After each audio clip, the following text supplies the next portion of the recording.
వేల మందిని ప్రొఫెషనల్స్ గా మార్చిన ఇనోమాటిక్స్ తో మీరు కూడా మీ డ్రీమ్ కెరియర్ ని ఇప్పుడే స్టార్ట్ చేయండి.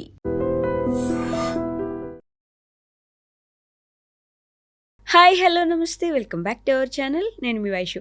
అందరితో మంచి అనిపించుకోవడం ఎంత ఇంపార్టెంట్. మనం వాళ్ళ దగ్గర మంచి అనిపించుకోవడానికి ఎన్నో విధాలుగా తగ్గుతారు, ఎన్నో విధాలుగా వాళ్ళకి లొంగిపోతారు. మనకి ఇష్టం లేనివి కూడా చాలామంది చేస్తూ ఉంటారు. వాళ్ళందరితో మంచి అనిపించుకోవడం అంత అవసరమా? ఈ విషయం గురించి మాట్లాడడానికి ఈరోజు నాతో పాటు డాక్టర్ హరీష్ తెనేటి గారు ఉన్నారు. సార్తో మాట్లాడదాం. హలో సార్, నమస్తే. నమస్తే. ఎలా ఉన్నారు? All good. ఎలా ఉన్నారు? నేను బాగున్నాను. సో వాళ్ళు నన్ను ఎలాగైనా సరే మంచిగానే చూడాలి, మంచిగానే అనుకోవాలి. ఏం చేసినా నేను వాళ్ళతో మంచిగానే అనిపించుకుంటా. దానికోసం నేను వంగిపోతాను, కావాల్సినంత దరిద్రాలన్నీ చేస్తాను, నాకు ఇష్టం లేకపోయినా. కానీ వాళ్ళు నన్ను మంచి అనుకోవాలి. అంత అవసరమో వాళ్ళు నన్ను మంచి అనుకోవడం? నేను ఎప్పుడూ అంటుంటా, రెండు రకాల మంచోళ్ళు. మంచోళ్ళు, పాపం మంచోళ్ళు. ఓకే, అయ్యో పాపం మంచోళ్ళు అండి అని అనిపించుకోవాలని ప్రయత్నం చేసేవాళ్ళు. సో ఎప్పుడు మంచితనంగా ఉండాలి. అది అతిగా మారిపోయి నన్ను మంచి అనుకోవాలి అని ఎప్పుడూ ప్రయత్నం చేయకూడదు. ఓకే, మనకి దానాలలో కూడా చెప్తారు. ఓకే, నువ్వు దానం చేసేటప్పుడు ఇతరులకు తెలియకూడదు. అందులో దానము లాంటివి ఆర్ ఏదైనా ఇస్తున్నప్పుడు అది ఇచ్చానని చెప్పుకోకూడదు. అలాగే మంచి చేస్తున్నప్పుడు మంచివాళ్ళు అని అనిపించుకోవడానికి ప్రయత్నము చెయ్యకూడదు అని. దీనికి ఎన్నో రకాల స్టోరీలు, కథల రూపంలో ఎన్నో రకాలుగా చెప్పారు. ఇవి ఎందుకు చేయలేమంటే, మంచి అనుకోవాలి అని ఎందుకు ప్రయత్నం చేస్తూ ఉంటారంటే, ఒక టైప్ ఆఫ్ గిల్ట్ ఫీలింగ్. నన్ను వాళ్ళు తప్పనుకుంటే నాకు రావాల్సిన పేరు, ప్రతిష్టలు, గౌరవం ఆర్ ఆ రెస్పెక్ట్ దొరకదేమో అనే ఆలోచన వెరీ సూపర్ఫిషియల్ లెవెల్. అయితే లోపలెక్కడో నేను ఇన్ఎడిక్వేట్, వాళ్ళు నాకు స్టాంప్ వేయాలి, నేను తక్కువ ఏదో, నేను మంచి అని వాళ్ళు అంటే అమ్మయ్య అనే ఒక వెరీ బేసిక్ ప్రాబ్లం అనమాట. హ్యూమన్ మైండ్లో బేసిక్ ప్రాబ్లం ఏంటంటే, నన్ను ఎవరో అప్రూవ్ చేయాలి అనే ఒక దాంట్లో ఉండిపోతాం. ఈ అప్రూవల్ చేసే దాంట్లో ఒక ఎక్స్ట్రీమ్ లెవెల్, ఇప్పుడు మనం చూస్తున్న ఎక్స్ట్రీమ్ లెవెల్ ఏంటంటే, ఎవడైతే ఏముంది, ఎవడేమంటే నాకేంటి, ఎటు పోతే నాకేంటి అనేటట్టుగా ఇష్టం వచ్చినట్టుగా ఉండడం ఒక బ్యాచ్ తయారయ్యారు. లేదనుకుంటే వాళ్ళు మంచి అనుకోరు అని. అండ్ పోరాటాలన్నీ ఈ రెండింటి మధ్యలోనే. దట్ నేను మంచి, వాళ్ళు నేను మంచిగా ఉంటే చాలు అనే బ్యాచ్ల మధ్యలోనే పోరాటం ఏదైనా కానీ. నా దేవుడు మంచి, నా దేవుడు మంచిగా ఉంది, ఆ రెండింటి మధ్యలో ఫైట్ ఎప్పుడు అంతే, ఎనీవేర్. ఓకే, సో ఈ రెండింటిని అర్థం చేసుకున్నవాడు, నేను మంచిగా ఉంటాను, వాళ్ళు గుర్తిస్తారా లేదా అన్నది వాళ్ళ ప్రాబ్లం. ఓకే, నేను అలా నిలబడడానికి నా లోపల ఏ ఇన్ఎడిక్వసీ లేదు, ఎక్కడా నేను అసంపూర్ణముగా లేను, సంపూర్ణముగా పూర్ణమదః పూర్ణమిదం అని సంపూర్ణంగా నేనున్న రోజున నాకు మంచి అనిపించుకునే ప్రాబ్లమే ఉండదు. నేను మంచి, నేను సంపూర్ణం, నాకు ధర్మం అనిపించినది, నాకు న్యాయం ఆ ల్యాండ్కి సంబంధించిన న్యాయం అనిపించిన దగ్గర నా సైడ్ నుంచి మాత్రమే చేస్తాను. వాళ్ళ సైడ్ యొక్క న్యాయము నేను ఎప్పుడు కూడా ఆలోచించాను, నాకు సంబంధం లేదు. వాళ్ళ సైడ్ ధర్మం ఎలా ఉందో లేదో అనే సంగతి నాకు నిజంగా అవసరం లేదు. ఇది ఫర్దర్ ఎక్స్టెండింగ్, నేను ఎంతో కష్టపడి చేశానండి, వాళ్ళకి ఆ మాత్రం తెలీదా చెయ్యాలని అనే దాంట్లో వెరీ రిస్కీ. ఏంటంటే, వాళ్ళు ఎలా ధర్మంగా ఉండాలో నువ్వు అసలు డిసైడ్ చేయకూడదు. వాళ్ళ ధర్మం వాళ్ళకి తెలియాలి, తెలిసేదాకా జన్మలెత్తుతారు, తెలుసుకుంటారు ఒకరోజు.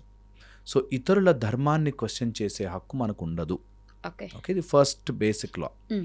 దీంతోపాటు ఒకవేళ వాళ్ళు ఎవరైనా మనకి, నేను ఇంత కష్టపడి మంచి చేసినా వాళ్ళు మంచి చెయ్యలేదు, నాకు అది బాధ వేయదా అండి అని అంటే, అబ్సల్యూట్లీ బాధని చిన్నగా రెస్ట్రిక్ట్ చేసేసుకోవాలి. దట్ వాళ్ళు మంచి అనుకున్నా అనుకోకపోయినా వాట్ ఈజ్ రైట్ అదే నేను చేస్తాను అనే దాంట్లో. ఇది అనగానే వెంటనే ఇమీడియట్లీ రూడ్నెస్ వచ్చేస్తుంది. నేను కరెక్ట్, సో నేను ఏదైనా చేస్తా అనే రూడ్నెస్ వస్తుంది. ఎప్పుడు కూడా ధర్మ మార్గంలో చెప్తారు, రూడ్నెస్ కాదు, శాంతముతో స్మూత్నెస్తో ధర్మాన్ని పాటించడం చాలా చాలా ఇంపార్టెంట్. ఓకే, చాలా శాంతంగా ఉండాలి ఎప్పుడు కూడా. సో ఇది మనకి యాడ్ అవుతుంది.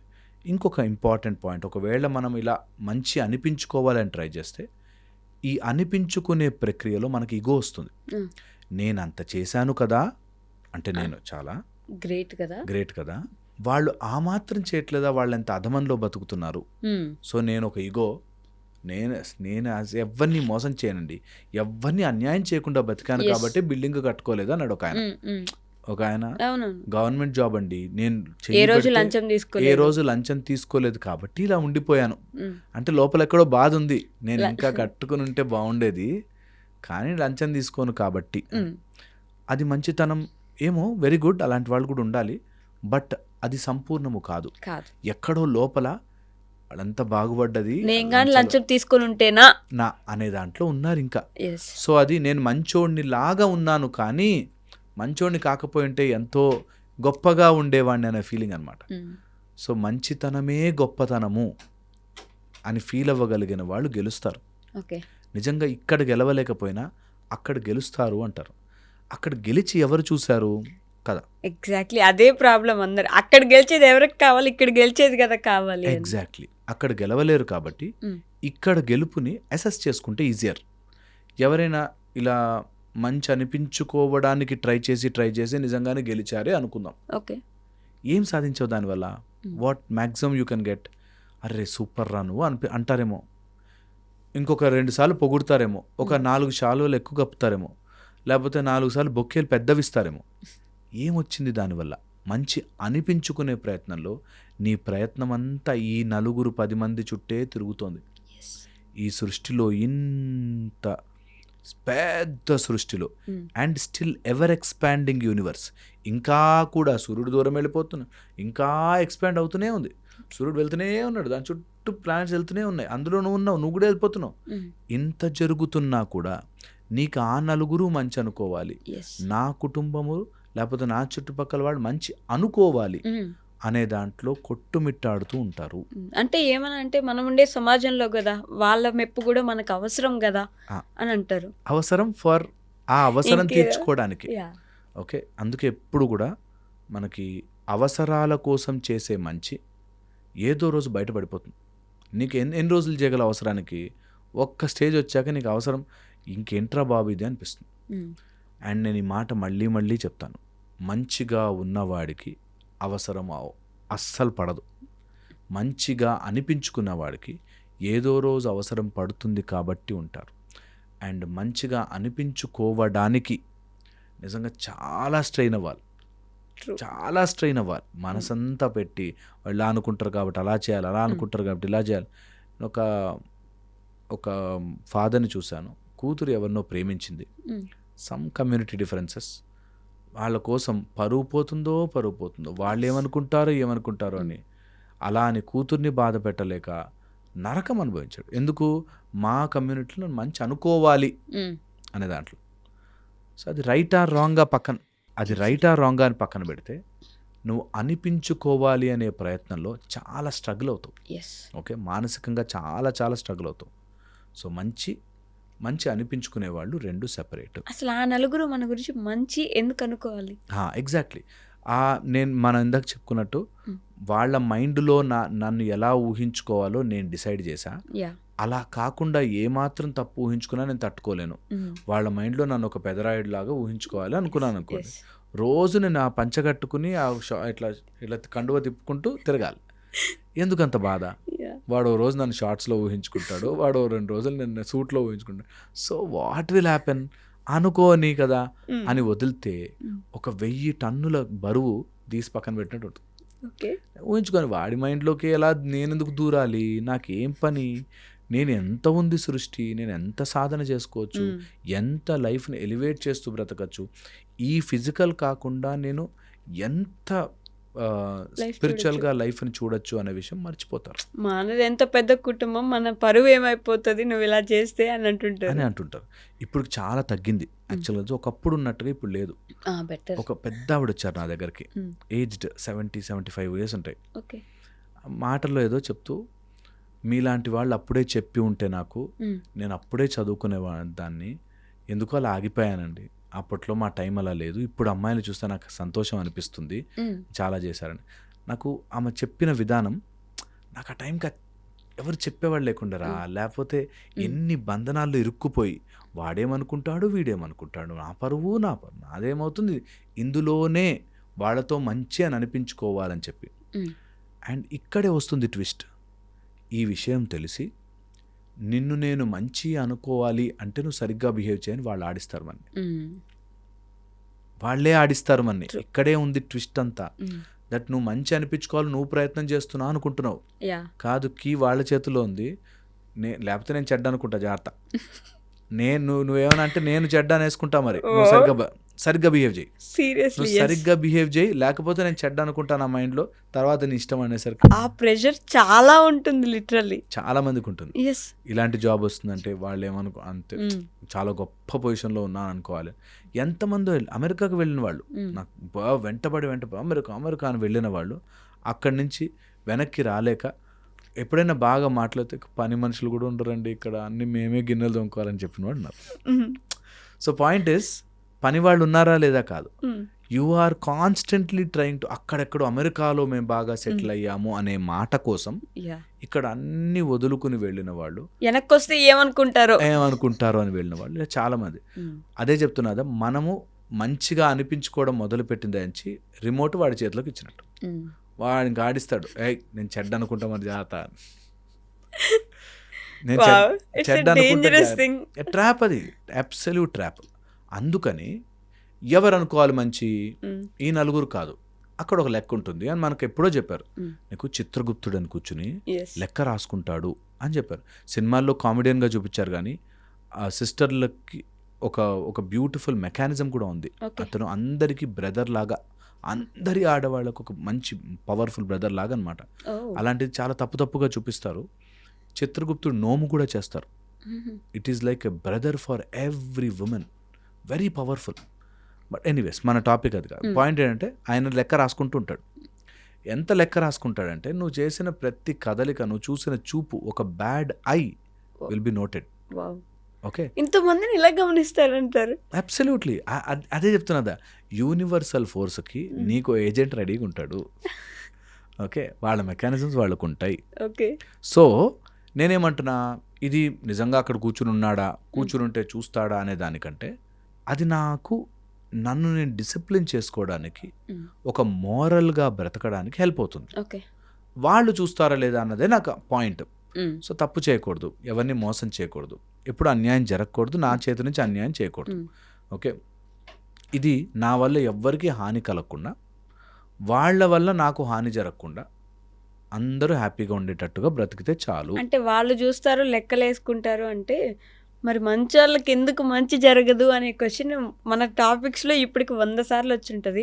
వాళ్ళు చూస్తారు, ఆ కర్మ ఉందంటే వాళ్ళకి కాదు కదా, మంచి వాళ్ళకి కదా మంచి జరగాలి, చెడు చేసే వాళ్ళకి, రేపులు చేసే వాళ్ళకి, చిన్నపిల్లల్ని చంపేసే వాళ్ళకి కాదు కదా మంచి జరగాల్సింది అనే క్వశ్చన్తో అందరూ ఇంకా అక్కడ ఎవరు లేరు చూసేవాళ్ళు అనే ఆలోచనలోనే ఉన్నారు కదా. అబ్సల్యూట్లీ. అందుకే అంటున్నాను, ఇప్పుడు ఆయన చూస్తారు, వాళ్ళు లెక్కలు వేసుకుంటారని తెలిసినప్పుడు నువ్వు మధ్యలో వెళ్ళి వీటికి ఎందుకు లెక్కలేలే, వాటికి ఎందుకు లెక్కలేలే ఎందుకు ఆలోచిస్తున్నావు? వాళ్ళు చూసుకుంటారు కదా. అదే వై ఆర్ యూ బాదర్డ్?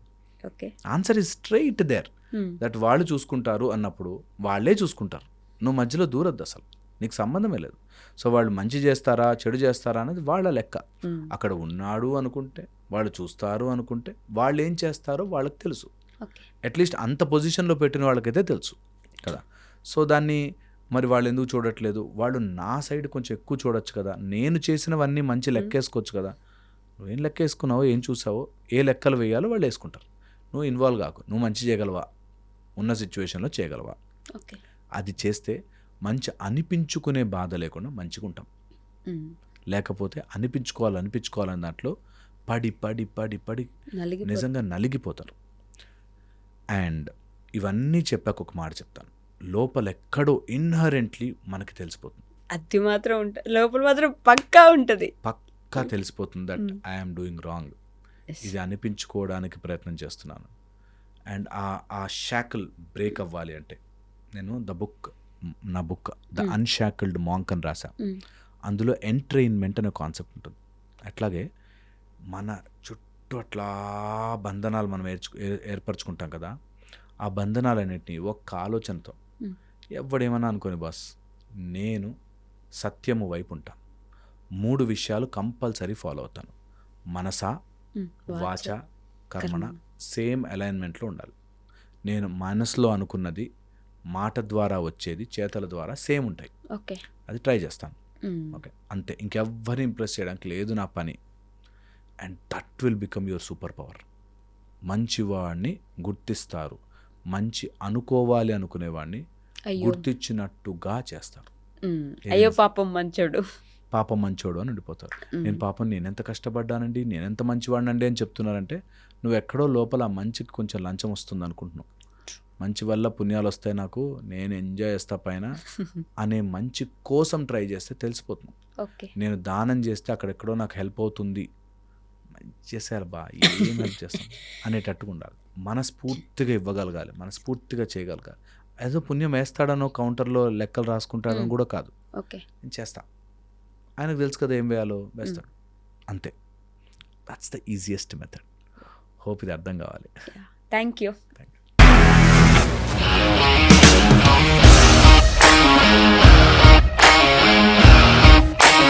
ఇండస్ట్రీలో కమిట్మెంట్ ఇష్యూస్ వస్తే నీకు కూడా వచ్చినట్టు? మార్నింగ్ తీసుకెళ్ళానంటే కొద్ది పడేసాడు.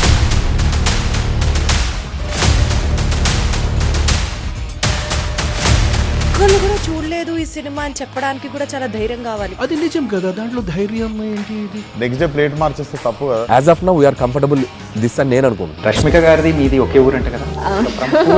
నీకు కోపం వచ్చిందంటే బాగా తిట్టేత్తరా? తిట్టేద్దామండి. నిజంగా గేమ్ ని ఎలా చేంజ్ చేయగలిగారు? ఏపీఎస్ఎఫ్సి వాళ్ళకి 6 నెలల్లో నేను 6 లక్షలు కట్టా. బిజినెస్ చేయాలనుకుంటే it is as difficult as riding a tiger.